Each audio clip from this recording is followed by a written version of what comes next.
దేవుడి యొక్క మందిరంలో మనమందరము ఉన్నాము. యేసు క్రీస్తుని దేవుడిగా నమ్ముకొని ఆత్మీయ జీవితంలో అంటే యేసుతో కలిసి జీవించడానికి మీరంతా నిర్ణయించుకొని ఆయన మందిరావరణానికి వచ్చారు.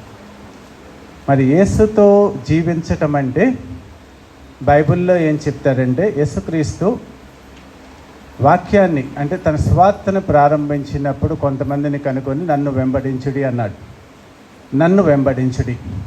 అలాగే యేసుక్రీస్తు ఉన్న 3.5 సంవత్సరాలు ఆయనే శిష్యులు వెంబడించారు. తర్వాత పరిశుద్ధాత్మ శక్తిని పొందిన తర్వాత కూడా చివరి వరకు శిష్యులంతా యేసుక్రీస్తునే వెంబడిస్తూ తమ జీవితాలని ధన్యం చేసుకున్నారు. యేసుని వెంబడించటము, యేసుక్రీస్తుని నమ్ముకోవటం అంటే యేసునే నమ్ముకుంటూ ఆయన్నే వెంబడిస్తూ ఆయనతో సహవాసం చేస్తూ మీ ఆత్మీయ జీవితాన్ని నడిపించుకోవటం అన్న సత్యాన్ని తెలుసుకోండి. వేరే ఎవరినో మనం ఆధారం చేసుకోవటము, దేవుడికి మనకి మధ్యన ఎవరూ లేరు. యేసుక్రీస్తు అనే ఒకే ఒక మధ్యవర్తి ఉన్నాడు. ఆయనే మార్గము, ఆయనే సత్యము, ఆయనే జీవము. నీ జీవితంలో ఏదైనా ఆయన ద్వారానే జరుగుతుంది. కాబట్టి యేసుని వెంబడిస్తూ మీ ఆత్మీయ జీవితంలో దేవుడి ఆశీర్వాదాలు పొందాలని నేను కోరుకుంటూ వాక్య భాగంలోకి వెళ్తున్నాను. ఈరోజు దేవుడి వాక్య భాగం కింద తిమోతికి రాసిన 2వ పత్రిక, తిమోతికి రాసిన 2వ పత్రిక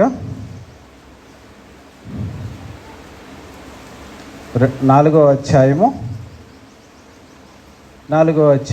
3, 4 వచనాలు చదువుకున్నాం. తిమోతికి రాసిన 2వ పత్రిక 4వ అధ్యాయం 3, 4 వచనాలు. ఎందుకనగా జనులు హితబోధన సహింపక దురద చెవులు గలవారై తమ స్వకీయ దురాశలకు అనుకూలమైన బోధకులను తమ కొరకు పోగు చేసుకొని సత్యమునకు చెవి ఇవ్వక కల్పనా కథల వైపునకు తిలుగు కాలము వచ్చును అని ఈ అపోస్తలుడైన భక్తుడు చెప్తున్నాడు. ప్రియమైన దేవుని బిడ్డలారా, ఈ వాక్య భాగం ఏం చెప్తుందంటే, జనులు హితబోధన సహింపక దురద చెవులు కలవారి తన స్వకీయ దురాశలను అనుకూలమైన బోధకులను తమ కొరకు పోగు చేసుకొని సత్యమునకు చెవి ఇవ్వక కల్పనా కథల వైపు తిరుగు కాలము వచ్చును.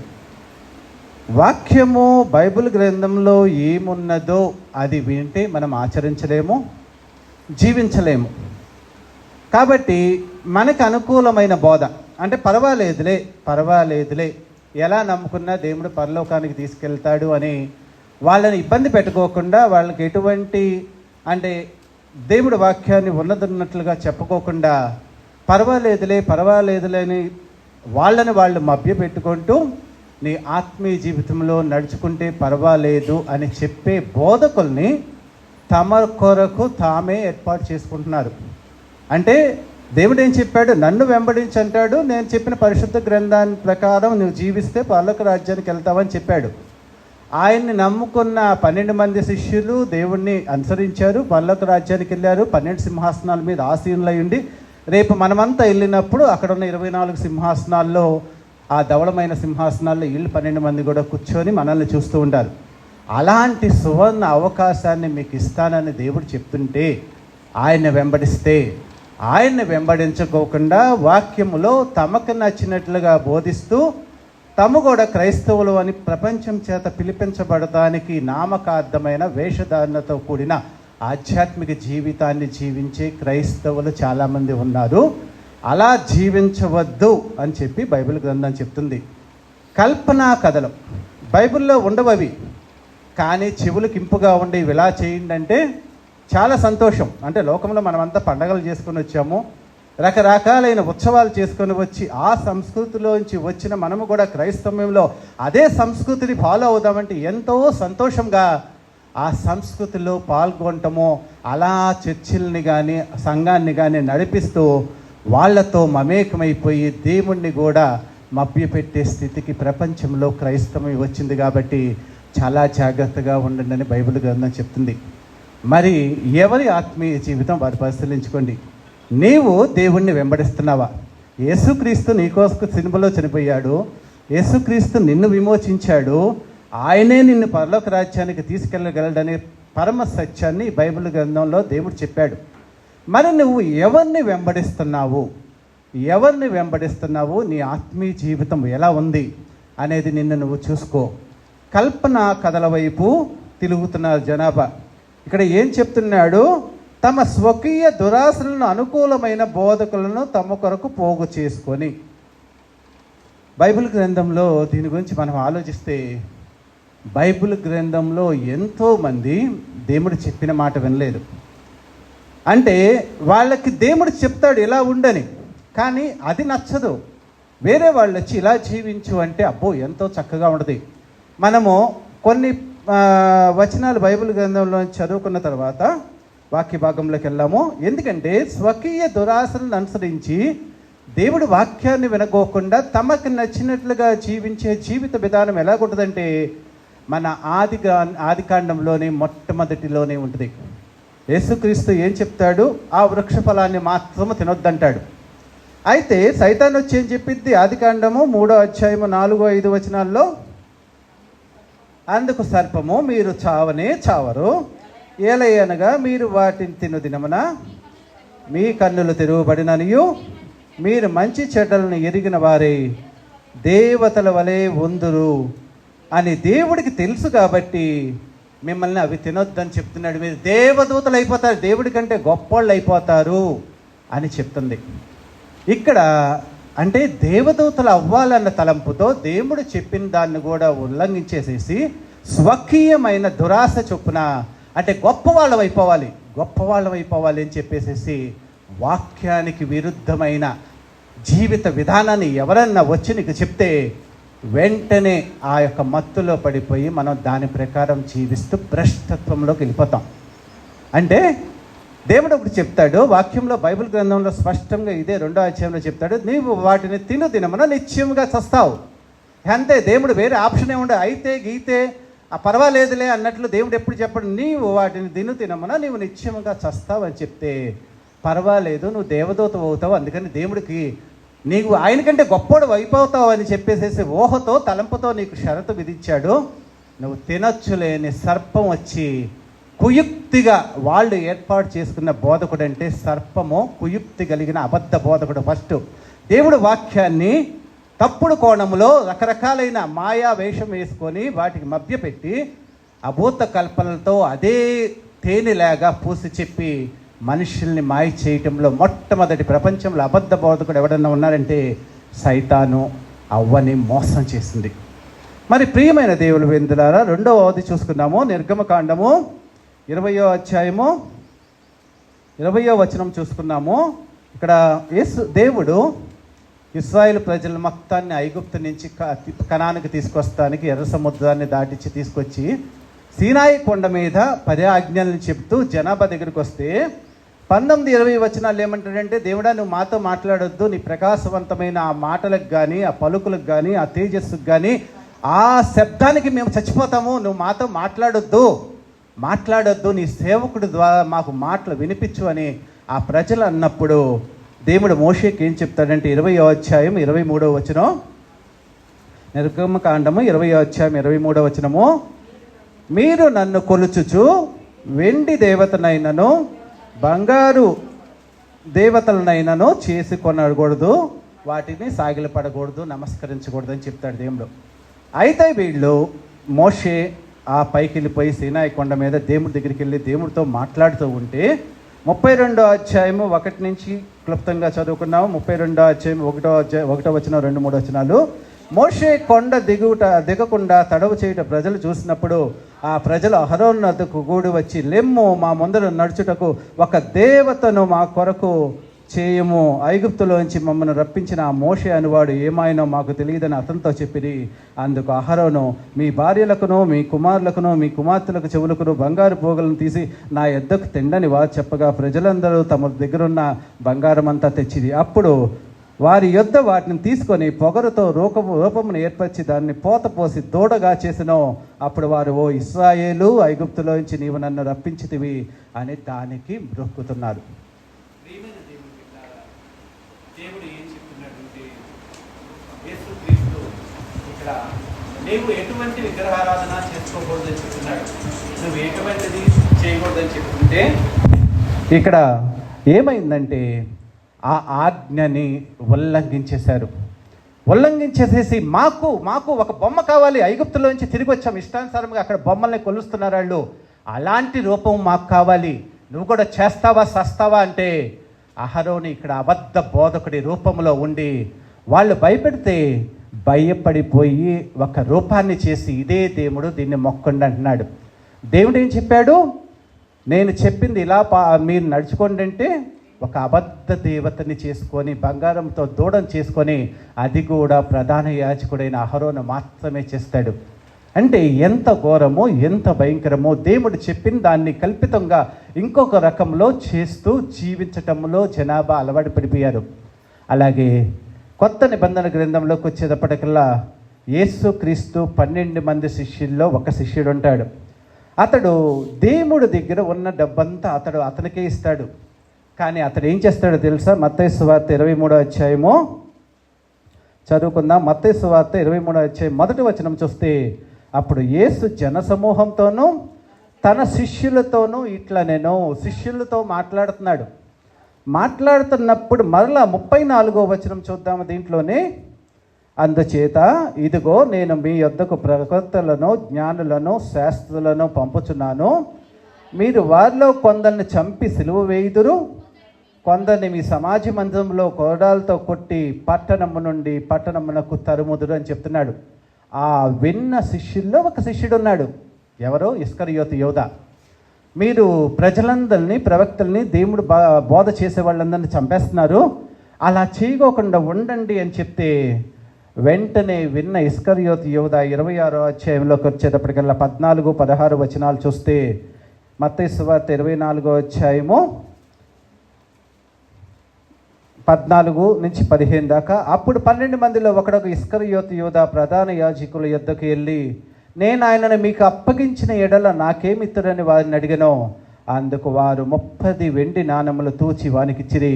వాడు అప్పటి నుంచి ఆయన్ని అప్పగించుటకు తగిన సమయం కొరకు కనిపెట్టుకొంచుండెను. యేసుక్రీస్తు ఏం చెప్పాడు? మీరంతా జనాభాని హింసిస్తున్నారు, దేవుడి ప్రవక్తలను ఇస్తున్నారు, దేవుడు ప్రియ శిష్యుడు వచ్చాడు అతన్ని కూడా చంపేస్తారు అని చెప్తుంటే ఆ బోధ వినబడల, ఆ బోధ చెవులకు ఎక్కల. ఎంతకీ డబ్బు సంపాదించుకోవాలి. డబ్బు అంటే ఇక్కడ అబద్ధ బోధకుడుగా డబ్బు అనేవాడు ఉన్నాడు, శాస్త్రులు ప్రధాన యాజకులు ఉన్నారు. వారందరి మత్తులో పడి యేసుక్రీస్తుని కూడా అమ్మివేశాడు.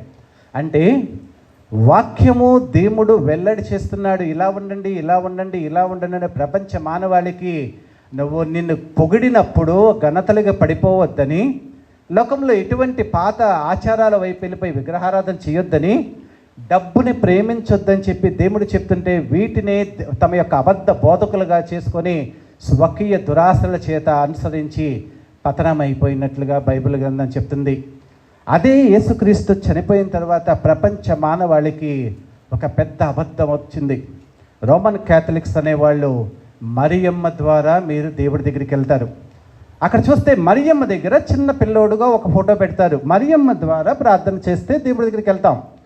యేసుక్రీస్తు మరియమ్మ దగ్గర చిన్న పిల్లోడుగా ఉన్నప్పుడు దేవుని కుమారుడిగా ప్రపంచం చేత శ్లాఘించబడలేదు. తన తండ్రి అతని గురించిన ఎటువంటిది చెప్పలేదు. కానీ తన సిలువలో మనందరి కోసం విమోచన క్రయధనమై మృత్యుంజయుడిగా 3వ రోజు నాడు తిరిగి లేచిన తర్వాత ఆయన దేవుడి కుమారుడుగా, దైవ కుమారుడుగా ప్రపంచం చేత శ్లాఘించబడ్డాడు, కొనియాడబడుతున్నాడు. 2000 సంవత్సరాల నుంచి ఆయన శిష్యులుగా మనమందరం ఆయన్ని పూజిస్తున్నామన్న సత్యాన్ని తెలుసుకోకుండా ఆయన దేవుడి కుమారుడే, కానీ ఆయన దేవుడి కుమారుడే కానీ దేవుడి కుమారుడుగా మరియమ్మ దగ్గర చిన్నపిల్లడు ఉన్నాడు.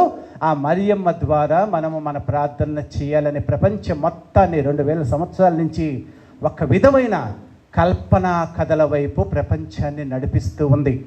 మనము కూడా అలాగే కొట్టుకుపోతాం. లోక సంబంధమైన ఆరాధనలు ఉంటాయి, అక్కడ విగ్రహారాధన ఉంటుంది, రకరకాలైన లోక సంబంధమైన ఆచారాలు ఉండటం మూలంగా ఆ ఆచార ప్రకారమే మనం కొట్టుకుపోతున్నాం. కానీ యేసుక్రీస్తు నేను తప్ప వేరే దేవుడు లేడు, నువ్వు నాకు ప్రార్థన చేస్తే నేను అంగీకరిస్తానని చెప్తుంటే అలాగే ఉంటుంది. ఇంకా ప్రస్తుత సమాజంలో దేవుడి ప్రతినిధులుగా చలామణి అవుతూ మా ద్వారానే దేవుడి దగ్గరికి మీరు వస్తారు, మా ద్వారానే మీకు రక్షణ, మా ద్వారానే స్వస్థతలు, మా ద్వారానే ఆశీర్వాదాలు, మమ్మల్ని దాటి మీరు ఎక్కడికి వెళ్ళలేరు, మా జీవితాంతం మా పాదాల దగ్గరే ఉండి మా దగ్గరే తరించిపోండి అనే ప్రపంచంలో పెద్ద పెద్ద బోధకులు వచ్చి వాళ్ళ ద్వారానే దేవుడికి వినబడుతుంది, వాళ్ళ ద్వారానే దేవుడి దగ్గరికి సందేశాన్ని పంపుతాము అని చెప్పి అమాయకులైన క్రైస్తవ్యాన్ని మొత్తాన్ని మభ్యపెట్టి ప్రపంచాన్ని వాటి గుప్పిట్లో పెట్టుకొని క్రైస్తవ్యాన్ని దేవుడితో డైరెక్ట్ ఎటువంటి మధ్యవర్తి లేకుండా దేవుడితో అనుసంధానమయ్యే ఆ క్రైస్తవ్య జీవితాన్ని భ్రష్టత్వంలోకి నడిపిస్తున్న వాళ్ళు చాలామంది వాళ్ళు. వీళ్ళంతా అబద్ధ బోధకులు, వీళ్ళంతా అబద్ధాన్ని జరిగించే ప్రతి వాడు చివరికి ఏమవుతాడో తెలుసా? ఆరని అగ్నిగుండంలో ఆ నరకంలో పడి నిరంతరము కాలుతూ కాలుతూ కాలుతూ దేవుడి చేత ఉమ్మివేయబడిన స్థితిలో ఉంటాడన్న సత్యాన్ని తెలుసుకోండి. అలాంటి స్వకీయమైన దురాశలను అనుసరించి తమ కొరకు ప్రత్యేకమైన బోధకులను ఏర్పాటు చేసుకొని తమల్ని ఏమనకూడదు, ఏది చేసినా ఓకే, మీరేం చేసినా ఓకే, దేవుడు మేము కరుణామయుడు, ప్రేమమయుడు, ఆయన మిమ్మల్ని ప్రేమిస్తాడు అనే ఒక బోధ. మీరు వస్తే స్వస్థత, మీరు వస్తే ఆశీర్వాదం, మీరు కానుకలు ఇస్తే మీ జీవితాలు మారిపోతాయి, మీ పిల్లలకు ఉద్యోగాలు వస్తాయి, పిల్లలకు పెళ్ళిళ్ళు అవుతాయి, ఎంతో గొప్పగా ఉన్నతంగా. అంటే లోకంలోంచి మీరు దేవుడి దగ్గరికి వచ్చేటప్పుడు మీకు ఏమీ లేవా? అప్పుడు దాకా బతకలేదా? అప్పుడు దాకా మీకు ఆరోగ్యం లేదా? అప్పుడు దాకా మీకు పెళ్ళిళ్ళు కాలేదా? అప్పుడు దాకా మీకు పిల్లలు పుట్టలేదా? లేదా ఏ ఆశీర్వాదం లేదని మీరు దేవుడి దగ్గరికి వచ్చారు? ప్రపంచంలో ప్రతి వ్యక్తిని దేవుడి బిడ్డలే, ప్రపంచంలో ప్రతి వ్యక్తిని దేవుడే సృష్టించాడు, దేవుడే ఆశీర్వదిస్తున్నాడు. గాలి, వెలుతురు, అన్ని సృష్టిలో సకలము నీకు కావాల్సిన ప్రతిదీ అమర్చి, కాకపోతే ఆయన పెట్టిన ఒక షరతు ఏంటంటే సత్యాన్ని గ్రహించు, సత్యాన్ని తెలుసుకో, సృష్టికర్తని తెలుసుకో, నేను సృజించిన దేవుణ్ణి, యథార్థమైన దేవుణ్ణి నువ్వు నీ జీవితంలో తెలుసుకో. అదే నువ్వు తెలుసుకోవాల్సిన సత్యం. నువ్వు జీవించినందుకు ఈ లోకంలో జీవించిన కాడి నుంచి చనిపోయేదాకా నువ్వు తెలుసుకోవాల్సిన సత్యం ఏంటో తెలుసా? నిన్ను దేవుడు అనేవాడు ఒకడు ఎందుకు సృజించాడో, ఆ సృజించిన సృష్టికర్తకి ఎంత నమ్మకంగా నీ ఆత్మని అప్పగించాలో అన్న ఆ పరమార్థాన్ని తెలుసుకోవటానికి ప్రతి వ్యక్తిని దేవుడు సృజించాడు.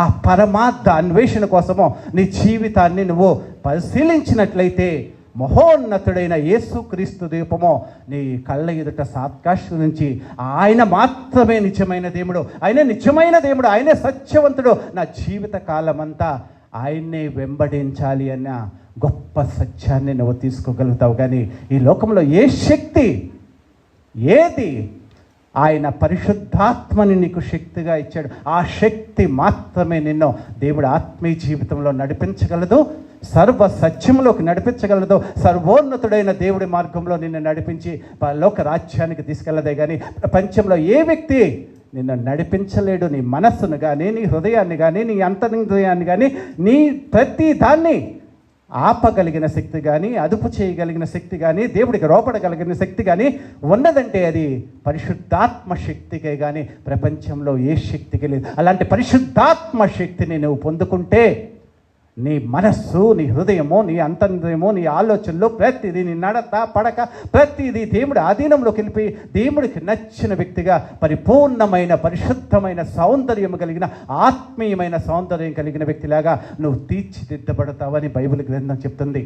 మహోన్నతుడైన ఆ దేవుడి శక్తితో, మహోన్నతుడైన ఆ దేవుడి యొక్క అంశతో ఉన్న పరిశుద్ధాత్మ శక్తితో నీవు జీవించడం ద్వారా ఈ లోకంలో గొప్పగా మహోన్నతముగా ఆశీర్వదించబడతావన్న సత్యాన్ని తెలుసుకోండి. మరి స్వకీయమైన దురాశలను అనుసరించి వాటి కొరకు వాళ్ళు బోధకులను ఏర్పాటు చేసుకొని సత్యంనకు చెలివి ఇవ్వక కల్పనా కథల వైపు తిరుగు కాలం వస్తుంది.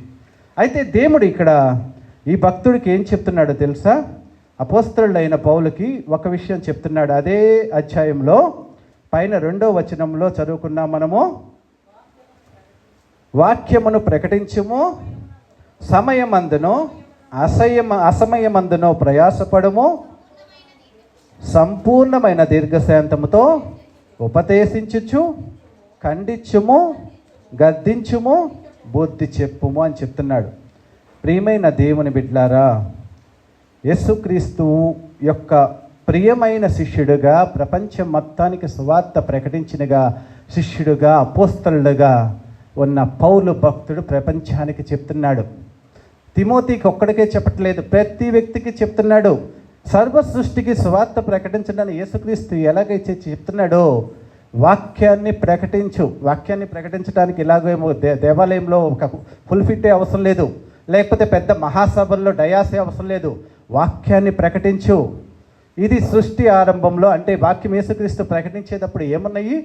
కొండల మీద ప్రసంగించేవాడు, సముద్ర తీరాన్ని ప్రసంగించేవాడు, దేవాలయం బయట గుమ్మం మీద కూర్చొని ప్రసంగించేవాడు, తోటల్లో ప్రసంగించేవాడు, ఎడారిల్లో ప్రసంగించేవాడు. ఎక్కడ పడితే అక్కడ అతడు కూర్చోవటానికి ఒక అనువుగా ఒక రాయి ఉంటే చాలు, దాని మీద కూర్చొని ప్రసంగించేవాడు, దేవుడు వాక్యాన్ని చెప్పేవాడు. ఏలియా కానీ ఎలీషా కానీ ఎటువైపు అడవుల్లో నడుచుకుంటూ వెళ్తూ ఎక్కడ పడితే అక్కడ ప్రసంగించేవాళ్ళు. ప్రియమైన దేవుని బిడ్డలారా, వాక్యాన్ని ప్రకటించండి. వాక్యము సత్య స్వరూపమైన ఆ వాక్యాన్ని ప్రకటించాలి. ఆది యందు వాక్యం ద్వారా ప్రపంచాన్ని నిర్మించాడు. ఆ వాక్ స్వరూపుడైన ప్రపంచానికి సృష్టికర్త అయి వాక్కుతో ప్రపంచాన్ని, సూర్య చంద్ర నక్షత్రాలని, సముద్రాల్ని, ఆకాశాన్ని, భూమిని, మనుషుల్ని, ప్రపంచంలోని ప్రతి దాన్ని తన వాక్కు ద్వారా సృష్టించిన ఆ వాక్ స్వరూపుడైన ఆ దేవుణ్ణి ప్రకటించు. నీ సృష్టికర్త గురించి నువ్వు ప్రకటించు. అదే వాక్యము శరీరధారై కృపా సత్య సంపూర్ణుడుగా నీ మధ్యకు వచ్చిన యేసుక్రీస్తుని గురించి నువ్వు ప్రకటించు. ఆ వాక్స్వరూపుడైన దేవుడు కృపా సత్య సంపూర్ణుడుగా ఈ లోకానికి వచ్చి నీ కొరకు ప్రయాసపడి సిలువలో విమోచన క్రయధనముగా చనిపోయి నీ కొరకు పాప పరిహారమై నిన్ను ప్రత్యేకించి పరిశుద్ధపరిచి నీతిమంతుడుగా తీర్చిదిద్ది పరలోక రాజ్యానికి వారసుడు చేయడానికి నీకు ఆ యోగ్యత ఇచ్చాడు. చూడు, ఆ యోగ్యమైన గుణాన్ని, ఆయన నీ కొరకు చేసిన పాప విమోచన క్రయధనాన్ని ప్రపంచానికి చాటించు. ఆయన చెప్పిన పరిశుద్ధమైన నియమాలు. నువ్వు ఆత్మ విషయంలో దీనుడుగా ఉండు, కనికరము కలిగి ఉండు, హృదయ శుద్ధి కలిగి ఉండు, నీతి కొరకు జీవించు, ఆకలి దప్పులు కలిగి ఉండు, నీతి కొరకు హింసింపబడు, పొరుగు వాడిని ప్రేమించు, దేవుణ్ణి ప్రేమించు. నిన్ను హేళన చేసేవాళ్ళే, అవమానపరిచే వాళ్ళ కోసం కూడా నువ్వు ప్రార్థన చేయని బోధించాడు. ఆ బోధ మీరు చేయాలి ప్రపంచానికి. అదే చెప్పాలి, మా దేవుడే యేసుక్రీస్తే నిజమైన దేవుడు. పొరుగువాడిని ప్రేమించండి. ఆత్మ అనేది మనకుంది, అది చనిపోయిన తర్వాత దేవుడి దగ్గరికి వెళ్తుంది. నువ్వు భ్రష్టత్వంలో పాపంతోనే జీవించినట్లయితే నీ ఆత్మ నరకానికి వెళ్ళిపోయి నిత్య నరకంలో అది కాలుతూ సదాకాలం ఉంటుంది. కాబట్టి అలాంటి నరకాన్ని నుంచి తప్పించుకోవాలంటే రక్షించగలిగిన యేసుక్రీస్తు అయిన ఆ దేవుణ్ణి మీ రక్షకుడిగా అంగీకరించండి. అప్పుడు మీ నిత్యత్వంలోకి దేవుడి దగ్గరికి వెళ్తారని చెప్పి ప్రతి దినము నీవు బోధించాల్సిందే అని చెప్తాడు. అలాంటి ఆత్మ సంబంధమైన ఆత్మీయమైన జీవితాన్ని నీవు తెలుసుకున్నావు కాబట్టి ఆ తెలుసుకున్న మహోన్నతమైన ఆ దేవుడి విలువని నువ్వు ప్రజలకి ప్రకటించాలి. కనికరము కలిగి ఉండు, జాలి కలిగి ఉండు, దయ కలిగి ఉండు, హృదయాన్ని శుద్ధీకరించుకో, నీతిగా జీవించు, నీతి కొరకు జీవించు, హింసలోను బాధలోను అన్నిటిలోనూ ఓర్చుకొని దేవుణ్ణి స్తుతిస్తూ ఆత్మీయ జీవితాన్ని కొనసాగించు అని చెప్పాలి. అంటే ఇక్కడే చెప్తాడు పౌలు భక్తుడు. ఏం చెప్తాడంటే, అలాగే నువ్వు జీవిస్తూ ఏం చేయమంటాడు? ఖండించమంటాడు, గద్దించమంటాడు, బుద్ధి చెప్పమంటాడు. యేసుక్రీస్తు నిన్ను పాపగించి పాప విమోచన చేసి ఆత్మీయమైన జీవితంలో నీతిమంతుడిగా తీర్చిదిద్దే వరకే కరుణామయుడిగాను, ప్రేమామయుడిగాను, దయామయుడిగాను, వాత్సల్యం కలిగిన వ్యక్తిని కానీ కనబడతాడు. కానీ ఎప్పుడైతే మనం లోకంలో వాళ్ళని ఎవరిని శిక్షించమో, మన ఇంట్లో వాళ్ళని మనము శిక్షించడానికి మనకి అజమాయిషి ఉంటుంది. మన కుమారులు కుమార్తెలే తప్పు చేస్తుంటే అది తప్పు, ఇదా కాదు, అలా కాదు, నువ్వు కరెక్ట్గా జీవించు జీవించు జీవించు అని నిరంతరము మన జీవితాన్ని చాలించే వరకు వాళ్ళకి బోధ చేస్తూ మంచి మార్గంలో నడిపిస్తూనే ఉంటాం. కానీ రోడ్డు మీద వాళ్ళకి ఎవరికి హక్కు లేదు. కాబట్టి నువ్వు ఆయన దగ్గరికి వచ్చే వరకు నీ వైపు ప్రేమగా చేతులు చాపి, నా ప్రియమైన బిడ్డ, నేను నిన్ను పవిత్రుడిగా చేస్తాను, పరిశుద్ధుడిగా చేస్తాను, నీతిమంతుడిగా చేస్తాను, నా దగ్గర శాశ్వతమైన జీవం ఉంది, సత్య మార్గం నేనే, నా దగ్గరికి రా రా రా రా అని చేతులు చాపి నిన్ను ప్రేమగా ఆహ్వానిస్తూ తన వాత్సల్యం కలిగిన ప్రేమని, కృపని నీ వైపు చూస్తూ ఆకర్షించి తన ప్రేమని, ప్రసన్నతని నీకు తెలియచేసి నిన్ను ఆయన యొక్క శిష్యుడుగా, ఆయన కుమారుడుగా, కుమార్తెగా అంగీకరించే వరకు ఎంతో ప్రేమను చూపిస్తాడు. కానీ తర్వాత ఒక తండ్రిలాగా నిన్ను సర్వసత్యములోకి నడిపిస్తాడు. యేసుక్రీస్తు కూడా ఈ లోకంలో ఉన్నప్పుడు ఆయన ఎవరిని ఏమి అనలేదు అనుకోవద్దు. బైబిల్ గ్రంథాన్ని మీరు చూసినట్లయితే ఆయన ఎదురుగా తప్పు జరుగుతున్నప్పుడు ఖండించాడు, గద్దించాడు, బుద్ధి చెప్పాడు.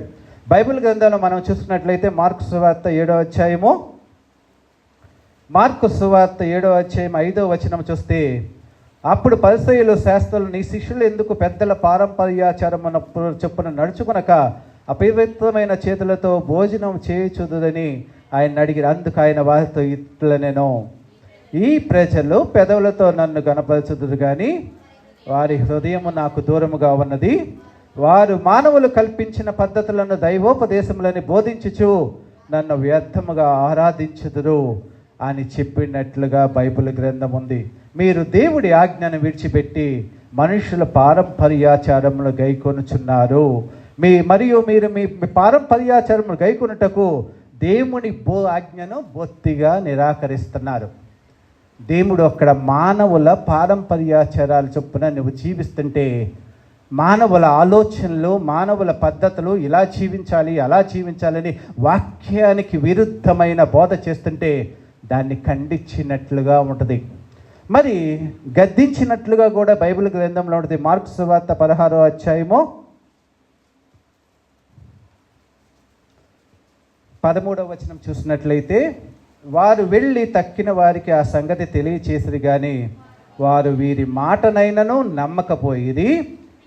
పిమ్మట 11 మంది శిష్యులు భోజనమునకు కూర్చున్నప్పుడు ఆయన వారికి ప్రత్యక్షమై తాను లేచిన తరువాత తన్ను చూచిన మాట నమ్మనందున వారి నమ్మిక నిమిత్తము, హృదయ కాఠిన్యము నిమిత్తము వారిని గద్దించెను. నీవు దేవుడి యొక్క గొప్ప మేళ్ళు నీ జీవితంలో చూస్తూ ఉంటావు, కానీ నమ్మవు. యేసుక్రీస్తు తిరిగి లేచాడని శిష్యులు చెప్తే అది అబద్ధము, మేము నమ్మం అన్నాడు. మరి 3.5 సంవత్సరాలు యేసుక్రీస్తు వాళ్ళతో పాటు ఉండి ఏం చెప్పాడు? నేను చనిపోతాను, తిరిగి 3వ దినం నాడు లేస్తానంటే ఆయనతోనే తిరుగుతున్నారు. ఆయనే దేవుడు అంటున్నారు, ఆయనే దేవుడు కుమారుడు అంటున్నారు, కానీ ఆయన చెప్పిన మాటల మీద విశ్వాసం ఉంచలేదు. అంటే దేవుడు వాక్యాన్ని నువ్వు వింటున్నావు, దేవుడు వాక్యం నీతో మాట్లాడుతున్నా, అది నమ్మవు, నిజమని అనుకోవు. అది ఊరికనే చెప్తున్నాలే, ఏదో యథాలాపంగా మన జీవితంలో దేవుడు చేస్తాడా చేయడని ఒక విధమైన అపనమ్మికతో హృదయం కఠినమైపోయి దేవుడి వాక్యాన్ని నమ్మాలనే నమ్మకం లేకోకుండా, దేవుడి మీద విశ్వాసం లేకోకుండా యథాలాపమైన భక్తి జీవితంతో జీవించిన ఆ 3.5 సంవత్సరాలు ఆయనతో జీవించిన 11 మందిని వారి హృదయ కాఠిన్యం నిమిత్తం గద్దించాడు. నీవు యథాలాపంగానే వస్తున్నావు దేవుడి సన్నిధానానికి. ఏదో వెళ్తే మంచి జరిగిద్ది, చచ్చిపోను, యాక్సిడెంట్లో చచ్చిపోను, రోడ్డు మీద వెళ్తున్నాను, ఏదో దేవుడు కాపాడతాడు, దేవదూతలను పంపించి కాపాడుతానన్నాడు కాబట్టి కాపాడతాడు, ఏదో నన్ను రక్షిస్తాడు ఒక దేవుడు. వాళ్ళంతా చర్చిలో 50 మంది నా కోసం ప్రార్థన చేస్తూ ఉంటారు కాబట్టి నాకేం అవ్వదు, కాబట్టి ఒక 50 మంది నా కోసం ప్రార్థన చేసేవాళ్ళు చర్చిలో ఉన్నారు కాబట్టి అక్కడికి వెళ్తే నాకు మంచి జరిగిద్దని ఆలోచనతోనే నువ్వు వస్తుంటే, అది నీ హృదయ కాఠిన్యాన్ని చూసి దేవుడు నిన్ను గద్దిస్తున్నాడు. దేవుణ్ణి దేవుడిగా అంగీకరించి నువ్వు దేవుడి సన్నిధానానికి రా. ఆయనలో ఉన్న గొప్ప లక్షణాలను చూసి మైమల్చిపోయి ఆయన ఆరాధించే హృదయం నీకు ఉన్నప్పుడు, మనస్ఫూర్తిగా దేవుణ్ణి ఆరాధించగలిగినప్పుడే దేవుడి సన్నిధానానికి రండి. కానీ మనల్ని మనం మభ్యపెట్టుకుంటూ, మనల్ని మనం మోసం చేసుకుంటూ, ఏదో దేవుడి దగ్గరికి వెళ్తే మంచి జరిగిద్ది అనే యథాలాపమైన భక్తి జీవితంతో నీవు ఉన్నట్లయితే దేవుడు వారి శిష్యుల్ని చూసి హృదయ కాఠిన్యం, అంటే దేవుడు నా జీవితంలో అద్భుతాలు చేస్తాడని నువ్వు పరిపూర్ణమైన విశ్వాసం లేకోకుండా యథాలాపమైన దేవుడి దగ్గరికి వెళ్తే అందరూ ప్రార్థన చేస్తూ ఉంటారు, నాకు మంచి జరిగిద్ది అంతే. చాలామంది మమ్మల్ని 100 మంది ప్రార్థనలు అడుగుతూ ఉంటారు, కానీ వాళ్ళ ఆత్మీయ జీవితం చూస్తే మామూలుగానే ఉంటుంది. ఎందుకంటే ఈమె చేస్తూ ఉండాలి, వాళ్ళందరి కోసం భారం కలిగి చేయాలి. ఈమెకి అసలే ఆరోగ్యం బాగోలేదు, దేవుడు ఈమె ప్రార్థన చేస్తే వింటాడంట, మీరు చేస్తే వినడా? దేవుడికి మీకు సఖ్యత లేదా? సరైన సహవాసం లేదా? సరైన సంబంధం లేదా? మరి దేవుడి కుమార్తెలు మీరు ఎలా అవుతారు? ఆమె చేస్తేనే ఎందుకంటాడు? అంటే ఆమె మాత్రమే పరలోకానికి వెళ్తుంది, మీరు వెళ్ళరా? ప్రియమైన దేవుని బిడ్డలారా, మన హృదయము కఠినముగా ఉంది.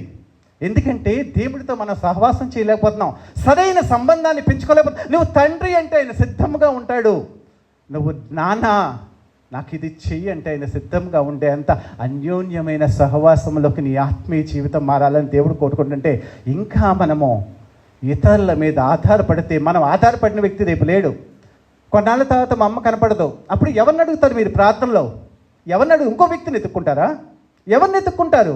జీవితాంతం మనం ఎవరో ఒకళ్ళు ఎత్తుక్కుంటూ వాళ్ళ మీద ఆధారపడి భక్తి జీవితాన్ని చేయటమే కానీ నువ్వు ప్రార్థన చేస్తే దేవుడు సమాధానం ఇస్తాడని నీ మనస్సుకి ఎప్పుడు నిర్ణయించుకుంటావో, ఎప్పుడు దేవుడు నీకు ప్రత్యక్షమై నువ్వు చేసిన ప్రార్థనకి జవాబు చెబుతాడు అన్న అలాంటి భక్తి జీవితాన్ని నీవు కలిగి ఉండటానికే దేవాది దేవుడు వచ్చాడు. ప్రియమైన దేవుని బిడ్డలారా, వాక్యాన్ని చెప్పమన్నాడు, బుద్ధి కూడా చెప్పమన్నాడు. బుద్ధి చెప్పమన్నాడంటే బైబిల్ గ్రంథాన్ని మనం చూసినట్లయితే మత్తయి సువార్త 23వ అధ్యాయము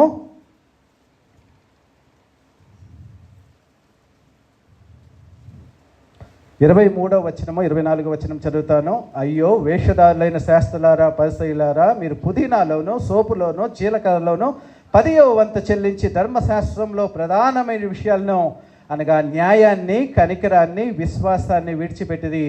వాటిని మానక వీటిని చేయవలసి ఉన్నది. అంటే అందులైన మార్గదర్శకులారా, దోమ లేకుండానట్లు వడియగట్టి ఒంటెను మింగువారు వారే అన్నాడు. అంటే దేవుడు చెప్పింది చేయరు, కానీ కష్టం లేని ఏయో దశం భాగాలు ఇస్తారు, రకరకాలైన బోధలు చేస్తూ ఉంటారు.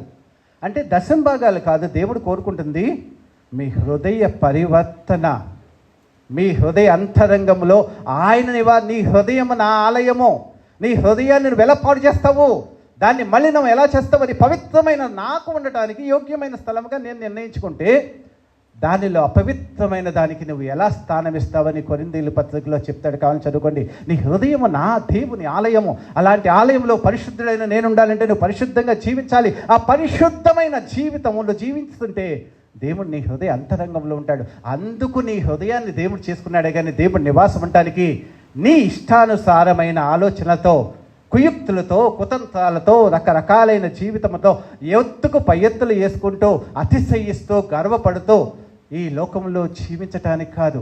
నీ హృదయాన్ని పవిత్రంగా చేసుకోవాలి, నీ హృదయాన్ని పరిశుద్ధంగా చేసుకోవాలి.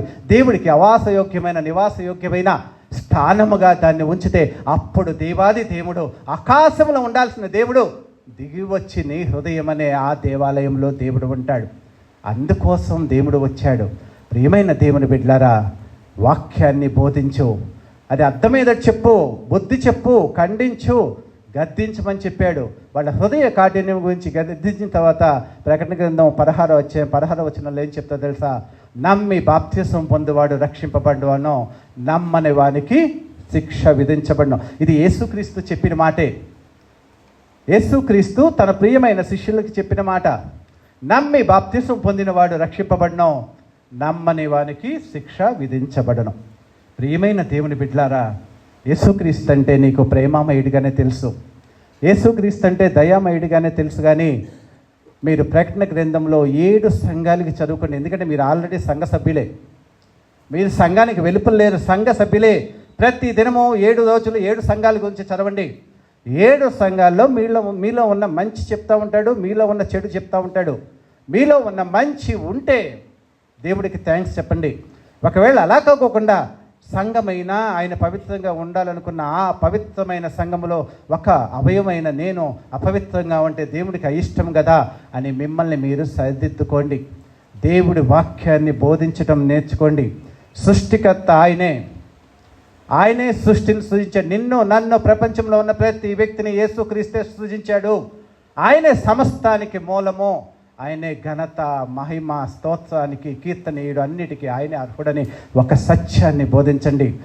ఆ ప్రియమైన దేవుడే, ఆ వాక్య స్వరూపి అయిన దేవుడు కృపా సత్య సంపూర్ణుడిగా ఈ లోకానికి వచ్చాడు. యేసుక్రీస్తు రూపంలో వచ్చి నీ కొరకు, నా కొరకు ఎలా జీవించాలో 3.5 సంవత్సరాలు బోధించి ఆ ప్రేమ గంధాన్ని నీకు నాకు ఇచ్చాడు. 4 సువార్తలు చదవండి, ఎంత అత్యద్భుతమైన ఆయన ప్రేమ కనబడిద్దో తెలుసా? నీ జీవితంలో ఆ ప్రేమను అనుభవిస్తే నువ్వు మారిపోతావు, ఆయనతోనే జీవించడానికి నిశ్చయం చేసుకుంటావు. కానీ ఆయన నామకార్థముగా నువ్వు అంగీకరించవు, నామకార్థంగా ఆరాధించవు అన్న సత్యాన్ని తెలుసుకో. అలాంటి ప్రేమామయుడి లోకానికి వచ్చి తన ప్రేమ వాక్కుల్ని నీకు నాకు తెలియచేసి మన అందరి పాప విమోచన క్రయధనముగా ఆ సిలువలో, అంటే యెరూషలేము గవిని బయట చనిపోయాడు. యెరూషలేము లోపల ఆ యొక్క అంటే దేవాలయంలో బలి అర్పిస్తే అది ఆరాధన, దేవాలయంకు బయట అర్పిస్తే అది దహించినట్లుగా నీ కోసం, నా కోసం విమోచన క్రయధనముగా దేవుడు మనందరినీ రక్షించడానికి పాప విమోచన క్రయధనముగా గొల్గొతా కొండ మీద చనిపోయి ఆ పాపరహితుడు చనిపోయిన ఆ విలువైన మరణం నుంచి నీకు నాకు శాపాల నుంచి, పాపాల నుంచి విమోచన ఇచ్చి మనందరికీ ఆ నిత్య జీవానికి మార్గాన్ని తెలిసి మనందరినీ ఆ మార్గంలోకి వెళ్ళటానికి మనకి ఒక ఆసరాగా ఆయన ఇచ్చాడు. ప్రియమైన దేవుడి బిడ్డలారా, ఎంత గొప్ప త్యాగం చేశాడో తెలుసా నీకు? ఆ దేవుడు ఎంత గొప్పగా ప్రేమిస్తున్నాడో తెలుసా? ప్రతి క్షణము నిన్ను ఎంత చక్కగా ఓదారుస్తున్నాడో, కాపాడుతున్నాడో, నీకు ఆరోగ్యం ఇస్తున్నాడో, నీకు ఆయుష్ ఇస్తున్నాడో, నీ పిల్లల్ని కాపాడుతున్నాడో, ప్రతి విషయంలో నిన్ను ఎంతగా ఆశీర్వదిస్తున్నాడో అన్న సత్యాన్ని తెలుసుకోగాని నా స్వశక్తి, నా బలము, నా జ్ఞానము, నాకున్న అంగబలము, నా కులము, నా యొక్క గొప్పతనము, ఈ ఊళ్ళో నాకు అన్నీ ఉన్నాయి, వీటన్నిటి ద్వారా నేనే బతుకుతున్నాను అనే ఆశ నీకు ఉన్నట్లయితే నువ్వు దేవుణ్ణి నమ్ముకున్నట్లే. నీకు ఏదున్నా అది దేవుడి దయ వల్ల నేను సంపాదించుకున్నాను. నాకు జ్ఞానం ఉంది, నాకు తెలివి ఉంది, నాకు ఏదైనా ఉంది, అది దేవుడి దయ. ఆ దేవుడు ఇంకా నన్ను ప్రేమగా చూస్తుండబట్టి, ఆ దేవుడు ఇంకా నన్ను కరుణించబట్టి, ఆ దేవుడి కటాక్షం ఇంకా నా మీద ఉన్నది కాబట్టి నేను ఇంకా జీవించగలుగుతున్నాను, చెలించగలుగుతున్నాను, మాట్లాడగలుగుతున్నాను, ఆయన గురించి ప్రకటించగలుగుతున్నాను అన్న సత్యాన్ని తెలుసుకోండి. యేసుక్రీస్తు దయ మూలంగా మాత్రమే నువ్వు ఈ లోకంలో పుట్టావు.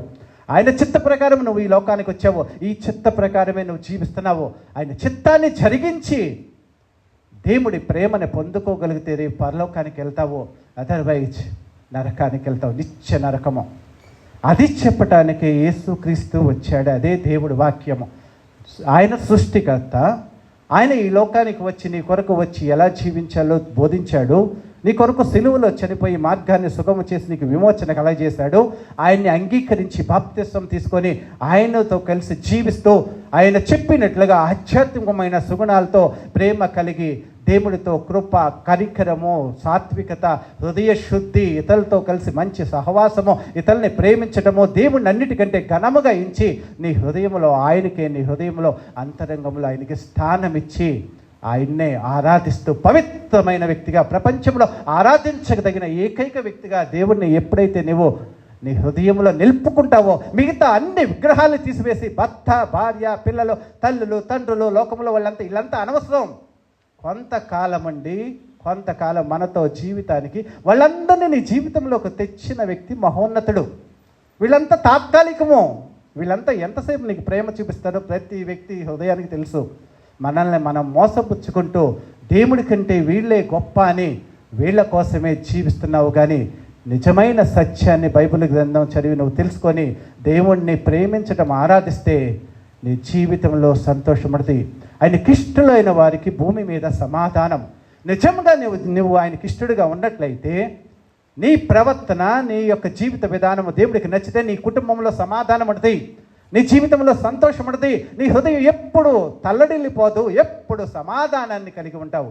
ఎందుకంటే ఆ దేవుడు నాకు అండగా ఉన్నాడు, ఆ దేవుడు నా హృదయంలో ఉన్నాడు, ఆ దేవుడు నన్ను జీవింపచేస్తున్నాడు, ఆ దేవుడి శ్వాస నన్ను నడిపిస్తుంది అని దృఢ నిశ్చయముతో నువ్వు ఎంతో సంతోషముగా, ఆనందముగా, సమాధానముగా నీ జీవితాన్ని కొనసాగిస్తూ అలాంటి సమాధానాన్ని నీ కుటుంబానికి ఇస్తావు, నీ కుటుంబం నుంచి నీ బంధువులకు ఇస్తావు, నీ సంఘానికి ఇస్తావు, సమస్త మానవాళికి, నీ చుట్టుపక్కల ఉన్న వాళ్ళందరికీ యేసు క్రీస్తు గురించి స్పష్టముగా బోధించగలిగిన తెగింపు కానీ, శక్తి కానీ, ధైర్యము కానీ నీకు వస్తుంది. నీకే నమ్మకం లేదు, నువ్వే దేవుణ్ణి వ్యర్థంగా అవసరాల కోసం నువ్వు ఆరాధిస్తుంటే ఏదో దేవుడు నన్ను ఆశీర్వదిస్తాడు, ఏదో అక్కడ ఒక 100 మంది ప్రార్థన చేస్తూ ఉంటారు నా కోసమో, ఆ ప్రార్థనలు నన్ను కాపాడవా అనుకొని నిరంతరము ఒకరోజు కాపాడుతుంది, సంవత్సరం కాపాడుతుంది, 10 సంవత్సరాలు కనపడుతుంది.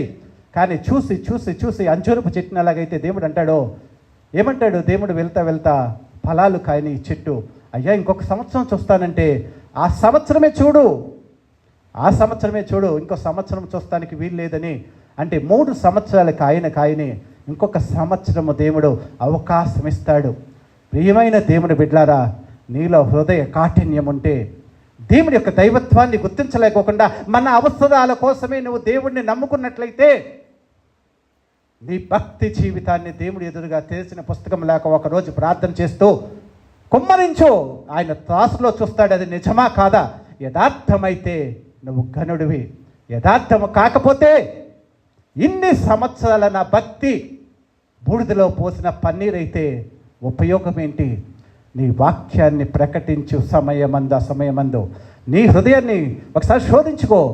దేవుడు నిన్ను బుద్ధి చెప్తున్నాడేమో, దేవుడు నిన్ను గద్దిస్తున్నాడేమో, నీ హృదయ అంతరంగంలో ఆయనకి వ్యతిరేక మాటని ఖండిస్తున్నాడేమో, లోకంలో కల్పన కథల వైపు వెళ్ళిపోతున్నావేమో, నీకు నచ్చిన బోధకులను ఏర్పాటు చేసుకుని వాళ్ళు వెనకాల భజన చేస్తూ నన్ను వెంబడించు అన్న యేసుక్రీస్తుని వెంబడించుకోకుండా ఈ లోకంలో కొంతమంది సెలబ్రిటీలను పెట్టుకొని నువ్వు వెంబడిస్తున్నావేమో. ప్రియమైన దేవుని బిడ్డలారా, ఆయనే నీకు ఆధారంగా చేసుకో. ఆయనే నీకు దేవుడు. ఆయన తప్ప ప్రపంచంలో ఎవడో లేడు అన్న సత్యాన్ని ఏ వ్యక్తి అయితే తెలుసుకుంటారో వారు నిశ్చిత ఈ లోకంలో కూడా దేవుడితో కలిసి నడుస్తూ ఉంటాడు. దేవుడు వాళ్ళ హృదయంలో ఉండి సహవాసం చేస్తూ నడిపిస్తూ ఉంటాడు. నిత్యత్వంలో కూడా దేవుడితో సదాకాలము ఆయన పరలోక రాజ్యంలో ఉండి ఆయన సన్నుతించే భాగ్యాన్ని కలిగి ఉంటారు. అలాంటి కృపని ఇవ్వటానికి దేవాది దేవుడు ఈ లోకానికి వచ్చాడు. ప్రియమైన దేవుని బిడ్డలారా, అలాంటి కృపను మీరు పొందాలని దేవుడు కోరుకుంటూ ఈ పరిశుద్ధ గ్రంథాన్ని ప్రతి వ్యక్తికి ఇచ్చాడు. ఒకరి దగ్గర లేదు. ఏ వ్యక్తి దగ్గర ఆ వ్యక్తి బైబిల్లో నీకు చేతిలో ఉంటుంది, ఫోన్లో ఉంటుంది. ఎలాగైనా ఎప్పుడైనా ఎక్కడైనా కూర్చొని వాక్యం చదువుతుంటే ఆ వాక్ స్వరూపి అయిన దేవుడు నీతో మాట్లాడుతూ నీ హృదయ అంతరంగంలో పవిత్రతని, సమాధానాన్ని, శాంతిని కలగచేస్తానికి సిద్ధముగా ఉన్నాను. నువ్వు వేరే వ్యక్తి దగ్గరికి వెళ్ళాల్సిన అవసరం లేదు. నన్ను ఆదరించు, ఓదార్చు, నన్ను సేద తీర్చు, నీ హక్కును చేర్చుకొని ఎవరిని అడగాల్సిన అవసరం లేదు. నీ దగ్గర ఉన్న బైబిల్ గ్రంథాన్ని తెరువు, చదువుతూ ఉండు.